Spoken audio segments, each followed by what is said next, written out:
Logan Hart had always been a man who valued land more than people. A wide expanse of earth beneath his boots, sky above his head, the rough scent of sagebrush and sun-warmed timber, those were the constants in his life. People could lie, deals could sour, banks could foreclose, but land, real land, was unchanging. His ranch, set deep in the rolling hills of Northern California, was his world.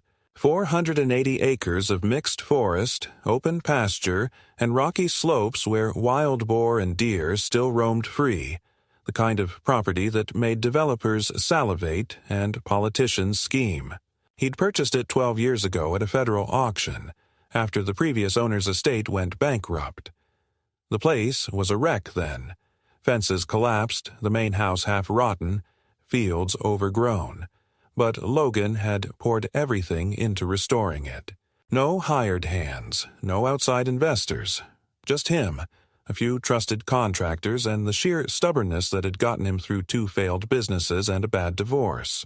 Now, the ranch wasn't just a home.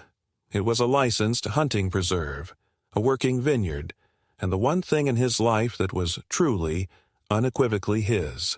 For the past 6 years, Logan supplemented his income by guiding hunting tours in Montana and Wyoming during peak season. He held all the necessary licenses and had built a reputation as one of the best in the region. Wealthy clients paid top dollar for multi-week excursions with him, not just because he knew where to find game, but because they trusted him. Trusted that he didn't cut corners, didn't pander, didn't tolerate fools. Every fall, he'd spend a few weeks out of state, leading these tours, while back home the ranch was watched over by Tom Albright, a neighboring cattleman and longtime friend who handled basic upkeep and kept an eye on things. This past October, Logan had landed an especially lucrative contract guiding a group of corporate clients from Texas. It was a full 3-week package, and the timing couldn't have been better. He'd just finished a major renovation of his perimeter fencing and was preparing to expand his vineyard acreage come spring. He'd signed all the usual paperwork, left Tom with keys and instructions, and headed north with 3 hunting buddies who often worked these trips with him. The season went off without a hitch. Good weather, clean hunts, generous tips. By the end of the trip, Logan was looking forward to getting home, opening a few bottles from last year's vintage, and settling back into his own bed. They rolled back into California on a gray November morning, the sky low and heavy with rain.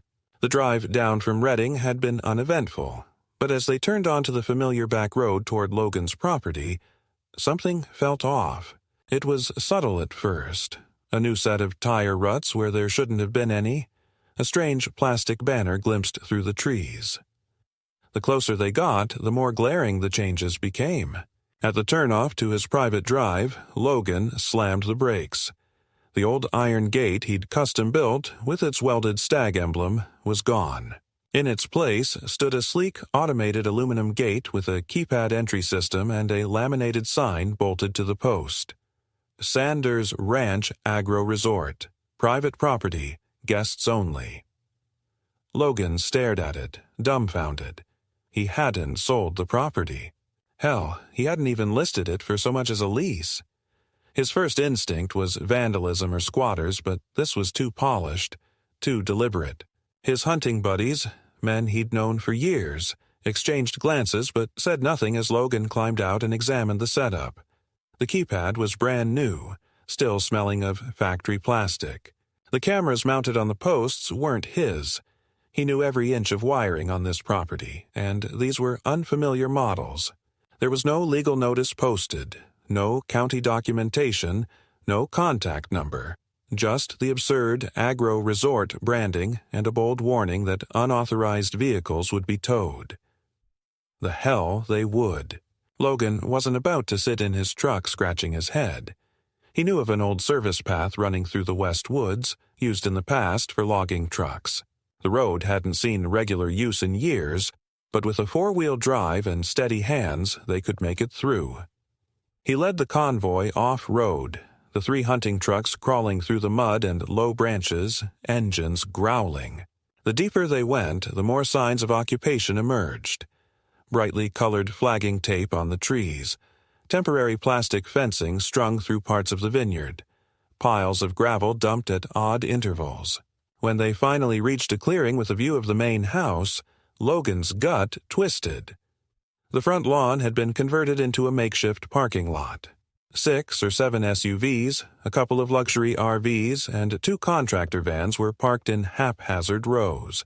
Folding tables and chairs littered the porch and driveway, some with stacks of marketing pamphlets that read, "Experience Authentic Ranch Life." The air smelled of grilling meat and cheap perfume. And then he saw her, Karen Blake. Blonde, polished, in designer boots utterly unsuited for real ranch work. Karen had been a thorn in his side for years. She chaired the local property owners association, though Logan's land wasn't under its jurisdiction. She'd repeatedly tried to convince him to integrate into the new development plan her husband's firm was spearheading, an upscale resort community aimed at wealthy transplants from the Bay Area. Logan had refused again and again. His land wasn't for sale. His life wasn't for their vision. Clearly, that hadn't stopped her. Karen was standing on the porch, overseeing a small group of visitors as if she owned the place. A kid in a polo shirt was giving a guided tour, rattling off some nonsense about heritage grape varietals and exclusive hunting packages. Logan's blood boiled. He strode up the path, his boots thudding heavy on the gravel, his friends close behind. Karen spotted him and froze, her smile faltering for the briefest instant before snapping back into place. "Well, Logan, you're back early," she called out, voice bright and insufferably cheerful. "We weren't expecting you for another week." "I wasn't expecting to find a damned circus on my property," Logan shot back, his tone low and dangerous. "What the hell is this?" Karen descended the porch steps with calculated calm. "There's no need for theatrics. This is all perfectly above board. You see, during your extended absence, concerns were raised about the underutilization of this land. With the new county initiative for agricultural revitalization, an opportunity arose to activate dormant properties for community benefit." Logan narrowed his eyes. "I never signed off on any initiative. This land isn't dormant, and it sure as hell isn't community property." Karen's expression hardened just a hair. "Well, it's a bit more nuanced than that. There were filings made, temporary stewardship arrangements. I'm sure your attorney can explain. In the meantime, as per the interim usage agreement—" "There is no agreement," Logan cut her off. "Not one with my name on it."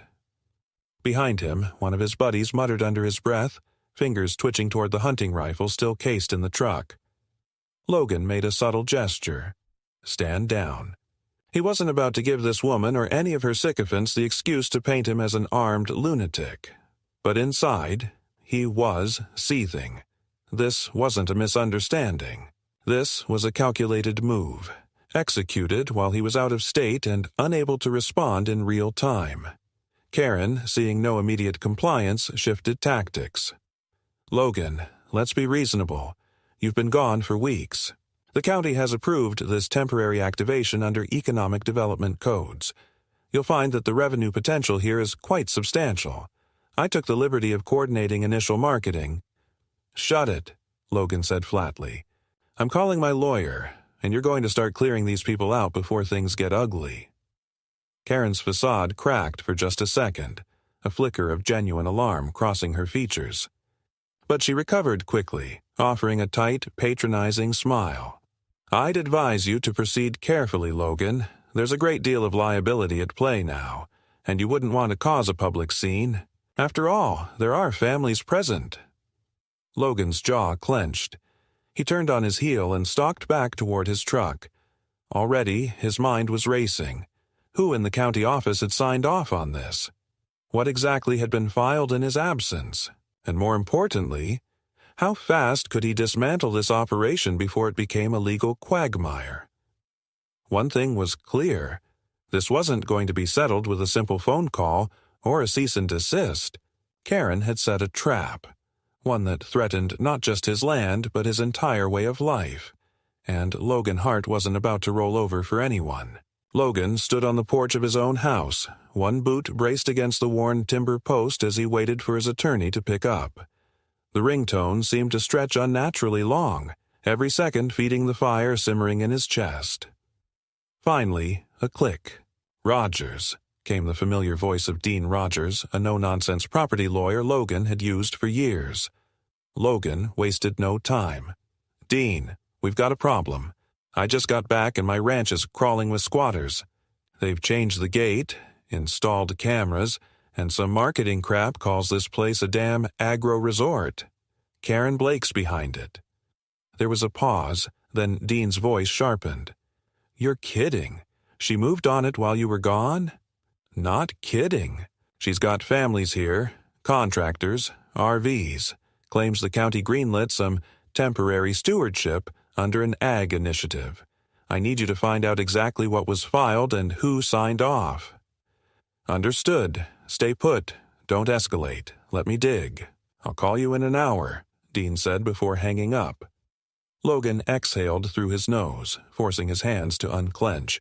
He turned to his hunting buddies, who were now leaning against their trucks, eyes scanning the unwelcome activity around the property. Word had already spread among the guests. Logan could feel eyes on him from every direction. Overdressed tourists who'd paid for a fantasy ranch experience, now watching a very real confrontation play out. The sense of violation was almost physical. His house, his land, his tools and gear, all of it turned into a stage for someone else's profit. He walked the perimeter of the front yard with deliberate calm, noting every change. His vintage ranch sign had been taken down. The vineyard rows closest to the house had been trampled by parked vehicles. The south-facing barn doors were propped open, and a cluster of folding tables displayed what looked like packaged food and cheap branded souvenirs. At one table, a young woman in a staff shirt was ringing up credit card sales from a portable payment terminal. Logan's pulse ticked higher.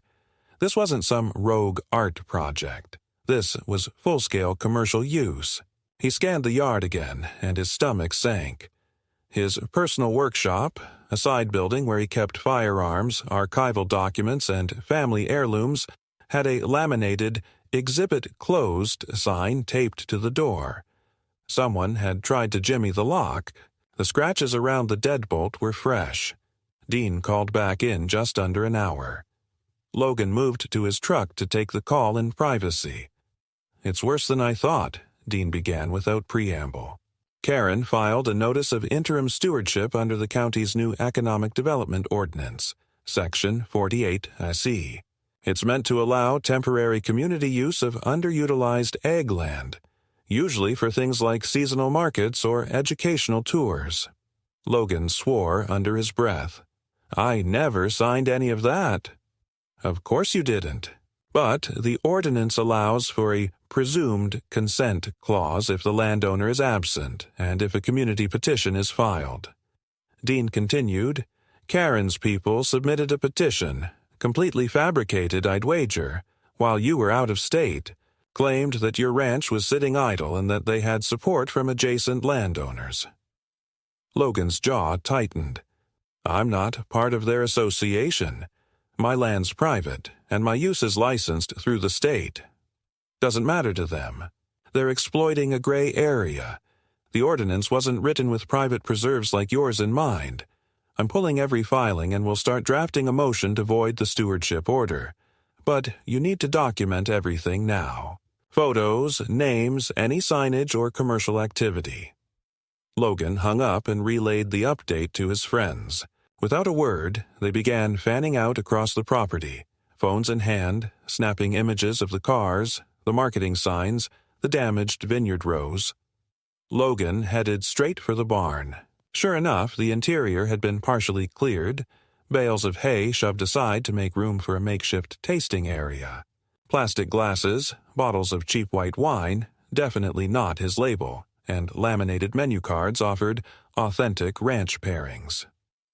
A projector screen had been set up against one wall, currently displaying a looping promotional video that made Logan's, blood run cold. It featured drone shots of his ranch, stolen from a website he'd built years ago, spliced with fabricated narration touting the resort's award-winning wines and exclusive wildlife experiences. Logan had never entered any wines for competition, nor authorized any hunting outside of his tightly controlled client groups. In the center of the barn, Karen was holding court with a small knot of investors, slick men in business casual, sipping wine and nodding along as she extolled the transformational potential of the property. The moment she spotted Logan, her smile dimmed. "Logan, I must insist you leave this space," she called out smoothly. "This is an active hospitality zone now, and your presence could alarm our guests." Logan stalked forward until he stood mere feet from her. "Hospitality zone, my ass. You've got 2 hours to clear these people out before the sheriff's office gets called in, and when they do, I'll be pressing charges for trespass and commercial theft." Karen's lips curved into a patronizing smirk. "You're welcome to try, but I'd remind you that the county views this as a permitted event under their current directives. I'm sure you wouldn't want to embarrass yourself with an ill-conceived confrontation." The investors looked back and forth between them, the tension thick in the air. One of them, clearly unsettled, set down his glass and began edging toward the exit. Logan noted the movement with grim satisfaction.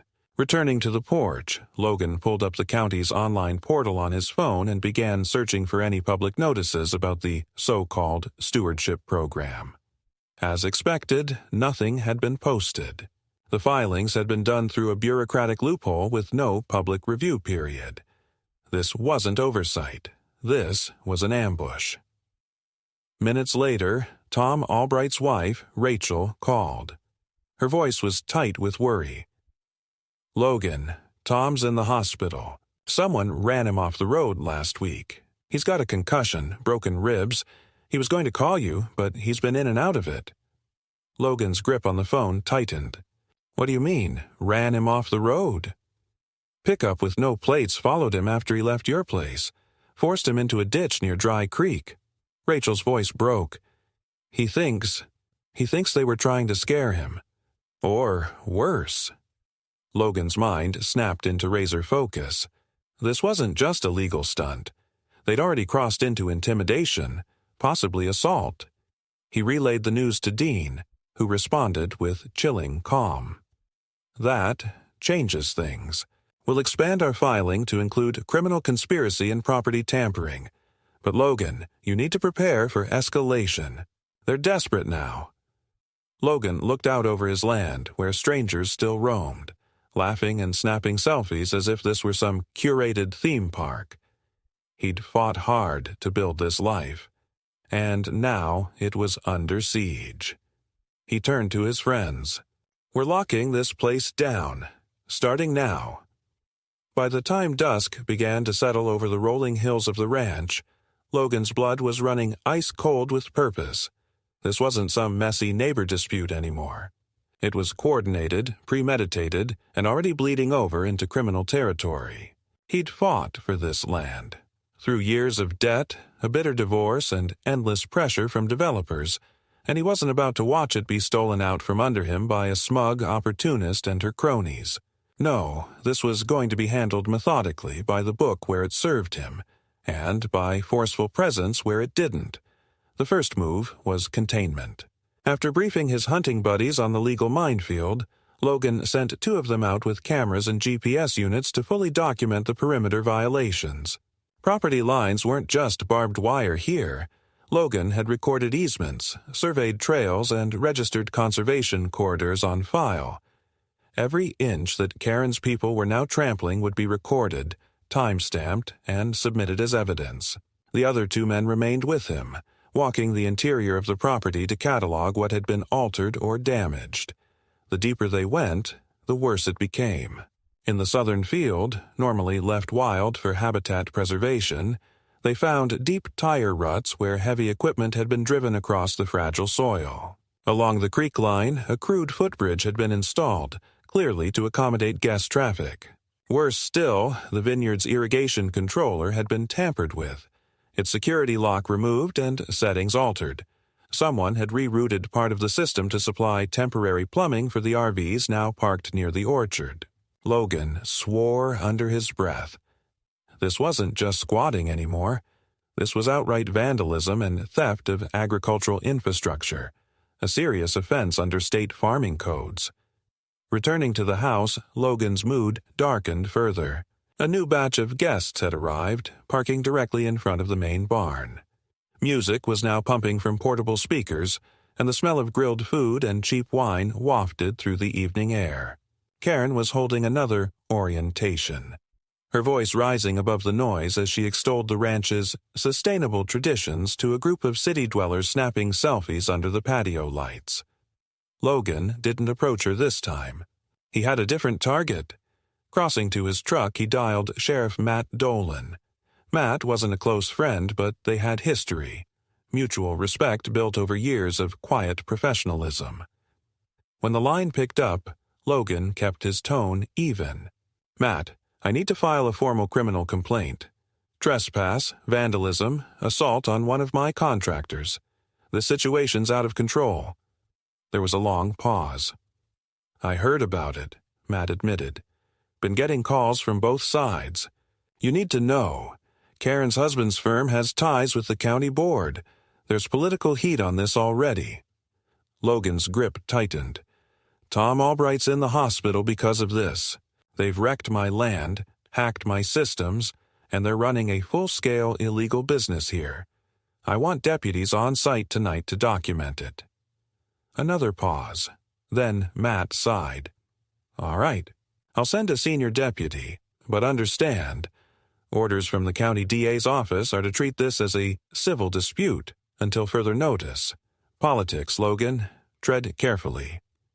Logan bit back his frustration. "I'll be here. And Matt, tell your deputy to bring a damn good body cam. They'll want a record of what they see." He ended the call without waiting for a reply. As darkness fell, the temperature dropped sharply, but the ranch remained disturbingly alive with activity. Outdoor lights illuminated the main yard, and the constant coming and going of unfamiliar vehicles turned the once quiet property into a chaotic fairground. Logan's friends rotated watch in shifts while continuing their documentation. At just after 9, a lone patrol car arrived. Deputy Warren Holt stepped out, a solid, level-headed officer Logan had encountered before. His expression was grim as he took in the scene. Logan met him halfway. "Thanks for coming, Warren. You're going to want to see this." Holt nodded and activated his body cam. Together they toured the property, Holt methodically recording the commercial signage, unauthorized construction, and extensive environmental damage. As they approached the barn, Karen emerged, flanked by 2 men in matching staff shirts, private security, clearly. Her smile was brittle. "Deputy Holt, how wonderful. I assume you're here to ensure public safety for our event." Holt remained stone-faced. "I'm here to document a formal complaint of trespass and property damage. You can address any legal standing through the proper channels."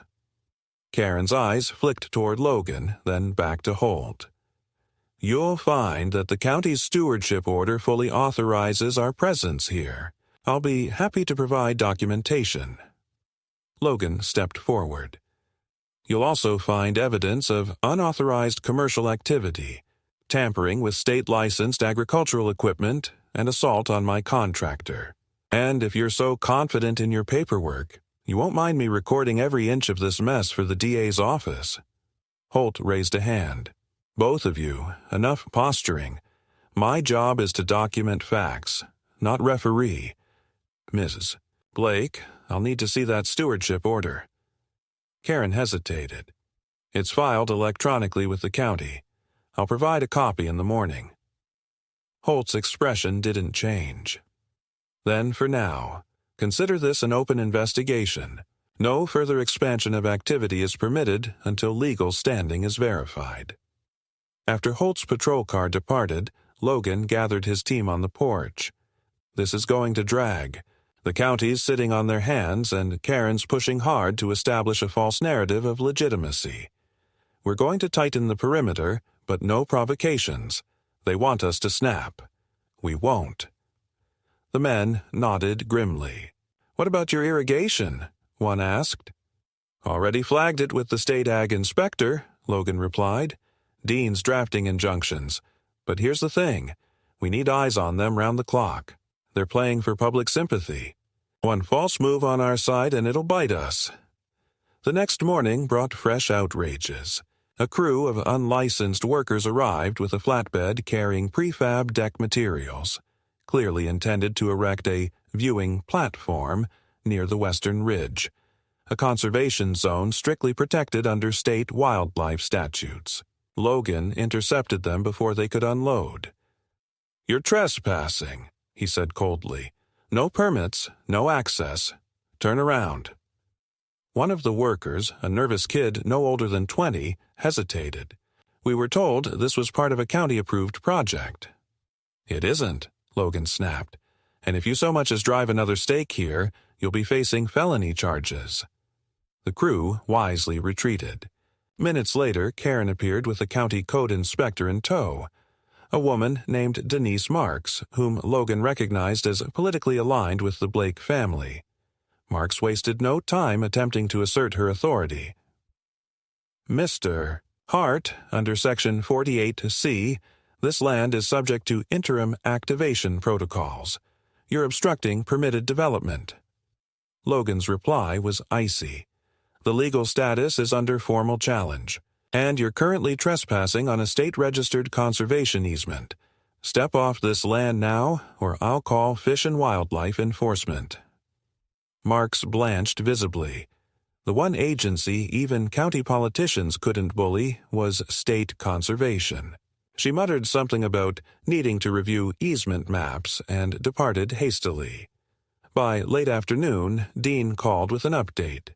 "Filed the first injunction. Judge reviewing it tomorrow morning. Meanwhile, I uncovered something big." Karen's community petition was filed using signatures from non-property owners and, in some cases, deceased individuals. Logan felt a grim surge of satisfaction. "That'll blow her stewardship claim out of the water." "Yes, but be ready. She'll double down. I'm hearing rumors she's pushing to fast-track a full conversion permit through the Board of Supervisors. And her husband's pulling strings with lenders, trying to show this as a revenue-positive model for the county." That evening, a new vehicle arrived, a black SUV with out-of-state plates. From it emerged two sharply dressed men who clearly weren't tourists. Corporate suits. Logan watched from the shadows as Karen greeted them effusively, then led them into the house. Whoever they were, this was escalating beyond local politics. A few hours later, Rachel Albright called again. "Logan, be careful. I overheard hospital staff talking. Someone's been snooping around Tom's medical records. This goes deeper than we thought." Logan stared out at the night-darkened land, jaw tight. They'd triggered something bigger than a land grab now, and whatever storm was coming, he intended to meet it head-on, with clear eyes, steady hands, and an iron will forged by years of fighting for what was his. By the time the first gray light of dawn crept over the hills, Logan hadn't slept. He'd spent the entire night pacing the house, eyes flicking from security monitors to legal documents, mind turning over each possible angle of attack. The black SUV had remained parked near the barn long after the other vehicles had gone silent, its darkened windows offering no hint of what business was being conducted inside. He knew without doubt now. Karen's scheme had grown beyond a local land grab. The arrival of out-of-state suits meant investors, serious money, likely with their own plans for the property that went far beyond a temporary agro-tourism project. And that meant time was no longer on his side. Dean's early morning call came with mixed news. The judge had agreed to an expedited hearing on the injunction, scheduled for noon. That was a start, but the legal wheels still turned too slowly for Logan's liking. Meanwhile, Dean had traced the shell corporation tied to the bogus stewardship filing, an LLC created just 2 months prior, with a registered agent in a neighboring county known for laundering development deals. Karen's husband is neck-deep in this, Dean said grimly. They're moving fast to establish financial precedent. If they can show 2 full weekends of revenue, they'll argue the county has a vested interest in sustaining the operation. Logan's gut tightened. Then we can't let them finish this weekend. The problem was Karen's machine was already in motion. By mid-morning, a chartered shuttle bus pulled up, disgorging a new wave of visitors, this time a corporate retreat group from a Bay Area tech firm. Logan's men documented the arrivals, but as they watched, 2 plainclothes security contractors emerged from the SUV to oversee the setup. This was no longer a rogue neighborhood initiative. It had professional backing. Not long after, a courier arrived bearing an official-looking envelope. It was a cease and desist letter from Karen's legal team, laughably accusing Logan of harassment, obstruction of county-endorsed activities, and unauthorized interference with community property. Logan read it twice, jaw tightening with each line. The arrogance was staggering, but it also confirmed one thing. Karen was betting everything on this ploy succeeding. If the injunction failed, she would press for a permanent conversion, using false revenue streams and political leverage to force a settlement. Dean called again just after 11. Heads up, they've scheduled an emergency meeting of the Board of Supervisors, off the record. Word is, Karen's husband is presenting a proposal to designate your property as a pilot site for expanded rural tourism. Logan swore under his breath. So they're going to try and get county blessing while we're still fighting the injunction. Exactly. And if they succeed, reversing it later will be a nightmare. We need a win today. Logan thought for a long moment. Then he made a call of his own, to Grant McCready, a senior official in the State Agricultural Licensing Bureau and an old acquaintance from his vineyard certification days. Logan explained the situation bluntly. Grant's response was immediate. If they've tampered with your irrigation systems and altered ag use without permits, they're in violation of state codes, not just county. I can dispatch an inspector today. They'll have jurisdiction to halt any unlawful ag activity on the spot. Relief surged through Logan's chest. Do it, and Grant, be ready for blowback. This crew's playing dirty. No sooner had he hung up than one of his hunting buddies burst in from perimeter watch. Logan, you need to see this. They hurried to the West Ridge Trail, binoculars in hand. Below, near the conservation easement, workers had returned, this time with a generator and lighting rigs. Under the watchful eyes of the private security men, they were erecting scaffolding and laying decking, clearly preparing for an evening event. Worse, trucks marked with a boutique catering company were setting up a full-service outdoor dining area. Looks like they're planning a high-profile dinner, the buddy muttered. Logan's stomach turned. They're staging a PR stunt. Photos, video, something to sell to the county board. Without wasting another second, Logan contacted Grant again, relaying the update. The inspector would arrive within the hour, armed with full enforcement authority. Simultaneously, Dean texted, "Injunction granted. Temporary halt order issued. On way to file with sheriff now." Logan exhaled slowly. Finally, some leverage. At precisely 1 p.m., a state inspector named Valeria Chen arrived, sharp-eyed, no nonsense, and carrying a thick folder of code books. Logan met her at the gate and briefed her quickly. Together, they proceeded to the illegal staging area. The confrontation was swift and public. Before dozens of stunned guests and workers, Valeria produced her credentials and cited multiple violations: unauthorized alteration of protected ag systems, illegal event construction within a conservation easement, and commercial use of restricted vineyard acreage without permits. She issued an immediate stop work order and mandated evacuation of the affected zones. Karen arrived mid-confrontation, her polished mask cracking as Valeria's citations piled up. "You have no authority here," Karen hissed. Valeria's response was cold and final. "Under state law, this is not a county matter. You are now in violation of state agricultural and environmental statutes. Any further activity will result in criminal charges." Word spread fast.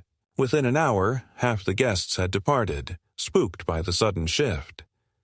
The corporate group canceled their evening event outright. The black SUV vanished shortly thereafter. By sunset, the once bustling ranch was eerily subdued. Logan stood on the porch, watching the retreat unfold. Dean called again. "Temporary victory, but they'll regroup. Be ready. They'll push hard at the board meeting. But now we have documented state violations on record. That changes the game." For the first time in days, Logan allowed himself a flicker of hope. They hadn't won, not yet, but the tide was turning, and as the hills darkened under the rising moon, he vowed that no matter how dirty this fight got, he would see it through to the bitter end. The following 48 hours unfolded like a siege. On the surface, Karen's camp had been forced to scale back. The state citations had frozen further expansion and driven away the more risk-averse corporate partners. But beneath the legal veneer, the battle was escalating into darker territory. Karen's backers had retreated behind the closed doors, but they weren't giving up. If anything, their desperation was growing. Logan knew the pattern well. When a fraudulent operation was exposed mid-play, those behind it often resorted to intimidation and subversion, trying to salvage what leverage remained before the legal hammer could fully fall. The first signs came early the next morning. Logan's bank contacted him regarding unusual activity flagged on his property insurance account. Someone had attempted to alter the coverage parameters, removing key rider clauses on liability and agricultural protections. The request had been filed electronically under an outdated contact identity, one not used since Logan had switched agents 2 years ago. The bank's fraud division flagged the attempt and froze the change, but the implication was clear. Someone was trying to strip away Logan's financial defenses in preparation for a manufactured claim or lawsuit. Simultaneously, 2 of his regular contractors reported receiving anonymous warnings. One, a local fencing supplier, was told that continuing work with Logan would jeopardize future county contracts. Another, a soil consultant, found his business page suddenly flooded with negative fake reviews overnight, tanking his online ratings. When Logan called to apologize and offer a hold on their services, both men responded with weary resignation. "We've seen this kind of pressure before," one said. "This development crowd plays rough." Meanwhile, county channels began to leak. A contact in the recorder's office tipped Dean that Karen's husband had filed an expedited zoning variance request, aimed at retroactively legitimizing the stewardship program and commercial use.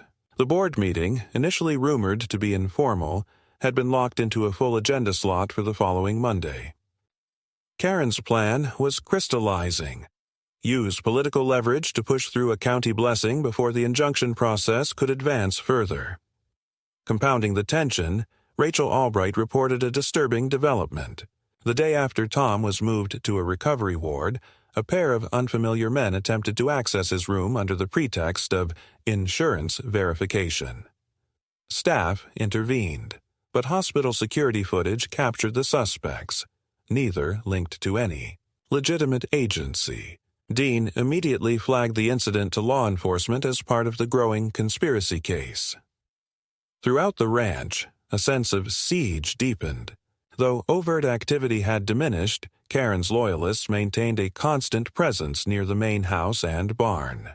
Private security contractors rotated in shifts, patrolling the periphery and photographing anyone associated with Logan. Drones, small, silent commercial models, began appearing over the property at odd hours, clearly attempting to map movement and monitor defenses. Logan's team documented each incursion, preparing a supplemental report for the state authorities, but the psychological pressure was undeniable. Then came the most brazen move yet. On Saturday afternoon, a process server arrived at the ranch bearing a civil complaint. Karen was suing Logan personally for defamation, loss of business opportunity, and emotional distress. The suit was pure fabrication, built on misrepresented statements and staged evidence from her guests and staff. But its purpose was transparent. A legal smokescreen to muddy the waters ahead of the board vote and intimidate Logan into retreat or settlement. Dean's response was blunt. "This is a diversion. We'll file for immediate dismissal, but more importantly, it confirms they're running out of clean options. Karen knows the state violations cripple her county play. She's trying to flood us with noise. Stay disciplined." Logan took the advice to heart. That evening, he convened his team for a hard strategy session. "We're moving into full defensive posture," he told them. "No provocations. Everything on record. And I need full visual logs on anyone approaching this house or staging on our land. If they push, we show restraint, but we show readiness too. They're counting on us cracking." The team agreed without hesitation. These were seasoned men. Hunters, veterans of legal fights, and rough business alike. They understood that Karen's playbook was built on narrative manipulation. If they could maintain discipline and keep building the factual record, her house of cards would eventually collapse under its own corruption. Sunday brought a crucial shift. A second state inspector arrived, this time from the Environmental Protection Division, responding to the illegal construction in the conservation easement. The inspector, an experienced field agent named Ruiz, wasted no time. After a thorough survey, he issued formal cease orders on all impacted zones and initiated a referral for potential criminal charges under state environmental law. The ramifications were enormous. Unlike county zoning issues, environmental violations triggered mandatory state and federal review, a level of scrutiny even Karen's political connections couldn't easily deflect.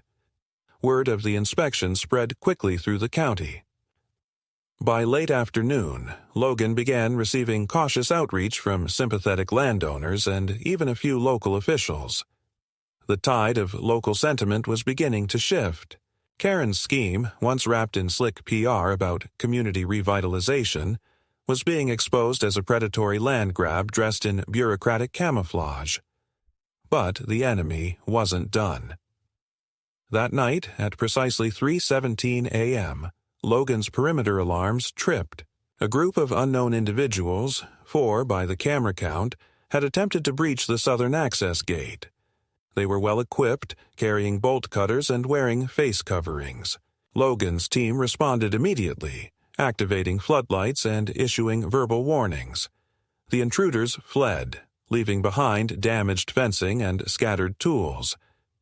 The incident was reported to the sheriff with full video documentation provided. Whether the attackers were Karen's hirelings or third-party agitators wasn't clear, but the message was, escalation was on the table. Dean's morning call carried both grim warning and cautious optimism. "Logan, the board meeting is tomorrow. Karen's crew is panicking. They're pushing hard behind the scenes to get this variance through. But our evidence is now overwhelming. State citations, environmental violations, fraudulent filings, the hospital incident, attempted sabotage. The record is in our favor, but we need one more blow to tip the scales fully." Logan understood. They needed to cut off the money. Karen's scheme depended on convincing the county that the project was economically viable. If that narrative collapsed, so would her political cover. Enter an unexpected ally. Late Sunday afternoon, one of the investors, unnerved by the state actions and potential legal exposure, reached out to Dean anonymously. The message was simple. "I didn't sign up for this. They lied about the land status. I can provide documentation." It was the break they needed. That evening, Logan met the investor, a mid-level executive from a regional investment group, at a neutral location. The man provided email chains, contract drafts, and promotional materials that directly contradicted Karen's public claims. More damningly, the documents showed clear evidence that Karen's husband had promised returns based on projected permanent conversion of the ranch, a blatant violation of the supposed temporary stewardship model. Dean moved fast. By midnight, the new evidence was in the hands of state prosecutors and ready to be presented to the board. As dawn approached on the day of the vote, the ranch was tense but prepared. Security rotations were tight. Legal filings were complete. Allies within the agricultural community had rallied, planning to attend the board session and voice opposition. Logan, weary but resolute, knew the fight was entering its final critical phase. The battle for his land, and for the principle of property rights itself, would be decided in the hours to come. And he would face it, as always, standing firm. The morning of the board meeting dawned cold and slate-gray, a sharp wind sweeping down from the northern hills as if the land itself were bracing for the confrontation to come. Logan had slept no more than 2 hours, but his mind was clear and sharpened to a fine edge. The preparations were complete. The legal record was airtight. The state violations were public. And now, thanks to the investors' defection, they had hard evidence of the fraud that lay at the heart of Karen's entire scheme. It would be a battle fought not with fists or firearms, but with facts, discipline, and the unyielding force of the truth. Dean arrived early at the ranch, legal briefs in hand, his expression grim but confident. "They're going to try every trick in the book," he warned as they reviewed final strategy. Last-minute procedural challenges, attempts to exclude evidence, emotional appeals. Stay calm, stay silent, let the facts speak. Logan nodded. He'd faced worse adversaries in courtrooms and backroom negotiations before. The difference now was what was at stake. His land, his legacy, the principle that no amount of political corruption or developer greed could strip a man of what he had built with his own hands. By 9 a.m., the county courthouse parking lot was packed. Word of the confrontation had spread beyond agricultural circles.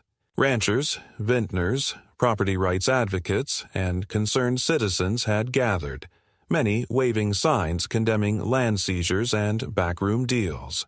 The atmosphere was tense but orderly, a sea of worn denim, battered work boots, and weathered faces determined to make their voices heard. Logan and Dean entered quietly, flanked by allies from the Agricultural Board and legal observers from the state. Karen's contingent was already inside, clustered near the front row, her husband, several county officials who had backed her play, and a noticeably smaller group of investors than had been expected. The previous day's revelations had clearly spooked many.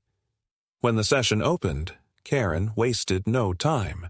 She and her legal counsel launched into a slick presentation, laden with polished graphics and glowing rhetoric about community-driven revitalization and public-private partnerships for sustainable rural tourism.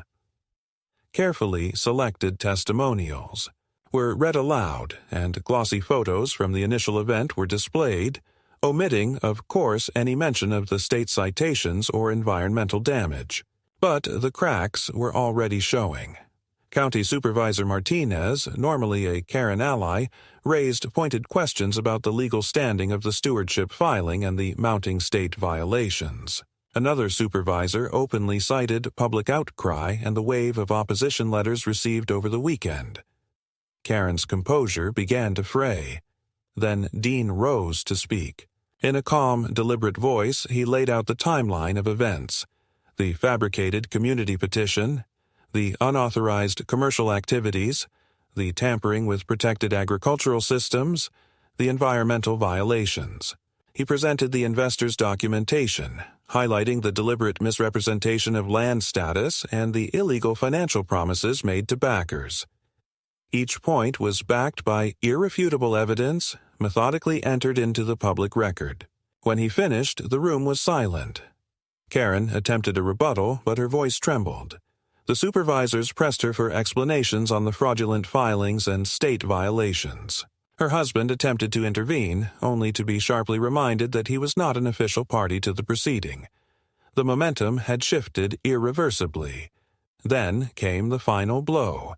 The state prosecutor, present by special request, stood and formally announced the initiation of a criminal inquiry into the conspiracy surrounding the stewardship fraud and related offenses.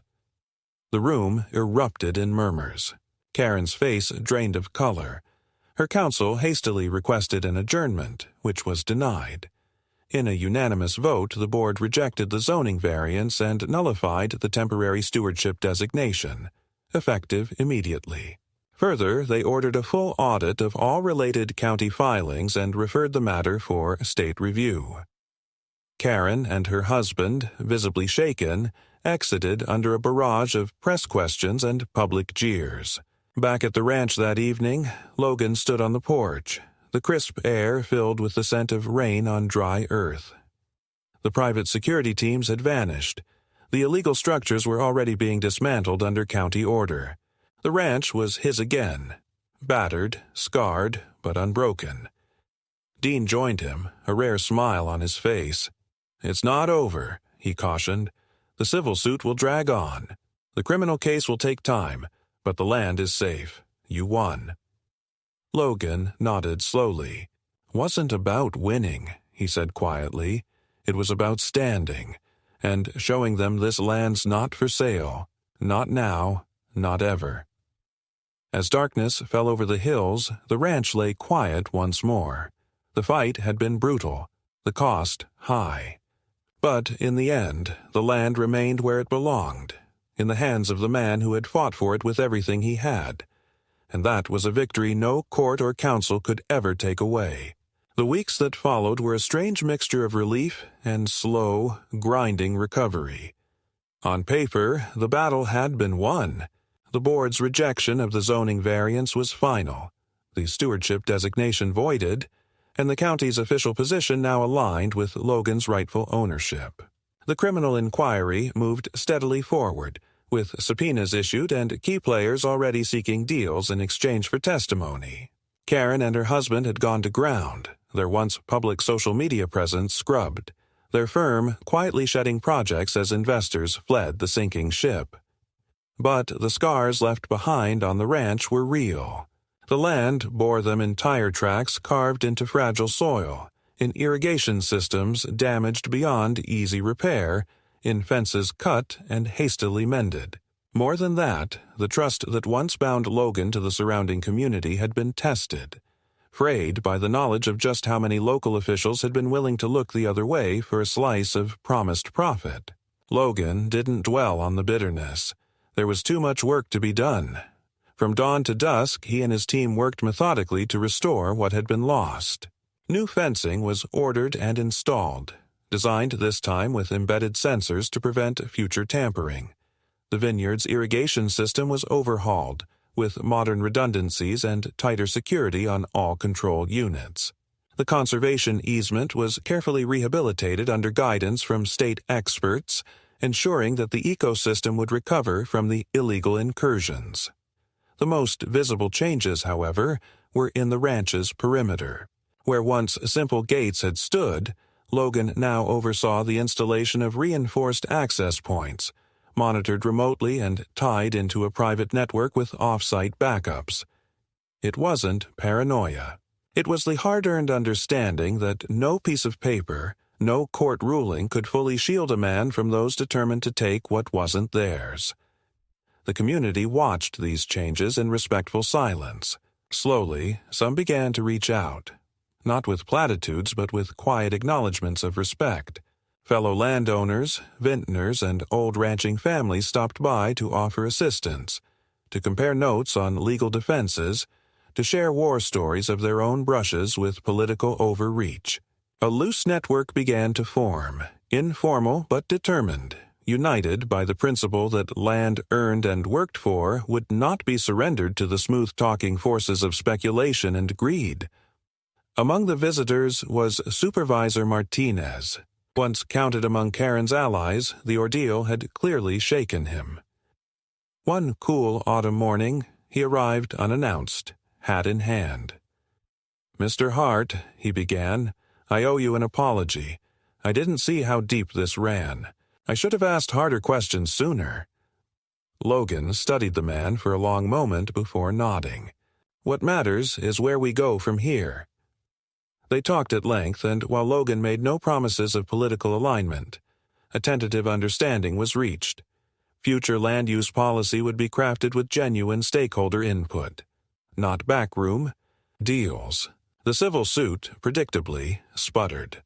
With the criminal case advancing and the investor's testimony damning, Karen's legal team began stalling, filing continuances, angling for a quiet settlement. Dean's advice was simple.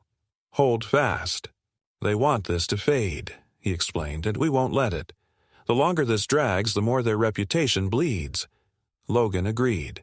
There would be no handshake, no confidential payouts. Some lines, once crossed, could not be erased with money. As the first frost kissed the vineyard, marking the close of another season, Logan finally allowed himself a moment to breathe. He stood beneath the ancient oak near the ranch house, the land stretching wide and silent before him. It was not untouched, not unscarred, but it was his. And it remained so because he had stood when standing mattered most. In the weeks that followed, new plans began to take shape. Encouraged by allies from the Agricultural Board, Logan spearheaded the formation of an independent landowners coalition, dedicated to preserving property rights and resisting coercive development schemes. It wasn't about isolationism, he was careful to explain, but about ensuring that progress respected those who had built the foundation upon which it stood. In private moments, when the work was done and the hills lay quiet, Logan sometimes thought of the fight, of how close he had come to losing everything. The lesson was etched deep now. Not all battles were fought with clear enemies or on open fields. Sometimes they came in the guise of civic progress, of smiling faces and well-tailored suits. But in the end, as in all things, the land itself told the truth. It remembered those who cared for it, those who sought only to take. And as winter settled over the ranch, Logan Hart remained where he had always been, steadfast, vigilant, and unyielding. A man of the land, in every sense of the word,